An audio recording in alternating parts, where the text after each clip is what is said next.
এই তো চাকরি পরীক্ষা হচ্ছে না বলে দেরি করার জন্য তো কতজন চাকরি পায়নি, তো তাদেরকে চাকরি দিয়ে দিন। এই যে 2016 সালের পরে 2025 সালে তাও আবার সুপ্রিম কোর্টের নির্দেশে বিজ্ঞপ্তি হলো, তাহলে এই যে 9 বছর 10 বছর ধরে বিজ্ঞপ্তি হলো না, ইন দ্য মিন হোয়াইল যারা মিনিমাম এলিজিবিলিটি ক্রাইটেরিয়া অ্যাটেন্ড করলো তাদেরকে চাকরি দিয়ে দিন। এ তো দোষ কমিশনের, দোষ তো সরকারের।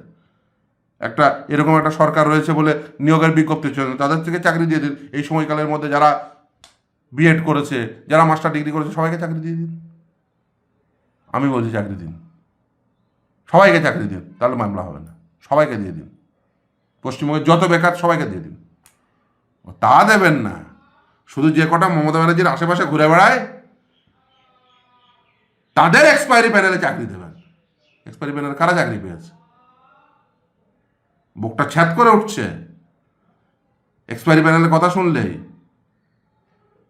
সেকেন্ড রাউন্ডের পর থেকে নবম দশমের ক্ষেত্রেও, সেকেন্ড রাউন্ডের পর থেকে অষ্টম রাউন্ড পর্যন্ত after expiry of the panel, একাদশ দ্বাদশের ক্ষেত্রেও তাই, সেকেন্ড রাউন্ডের পর থেকে। তাহলে ওএমআরটা ডিস্ট্রয় করে দেবে। ওএমআর রাখার কথা 1 বছর, আইন করেছ, প্যানেলও রাখবে 1 বছর, আইনে বলেছ। তাহলে এই ওএমআর ডিস্ট্রয় করার পর কেন প্যানেল থেকে নিয়োগ দিলে? ওএমআরটা ডিস্ট্রয় করে দিয়ে টুক করে প্যানেলে নিয়োগ দিলে কেউ ধরতে পারবে না নাকি ওএমআরের কারচুপিগুলো? এই ধান্দায় তো করেছিল। ওএমআর দুর্নীতি প্রথম থেকে শুরু করেছে, দেখেছে টুক করে দিয়ে দিই, এবার সব ডিস্ট্রয় করে দিয়ে এবার সব কটাকে চাকরি দিয়ে দিই যেগুলো ওর হয়ে গলা ফাটায়।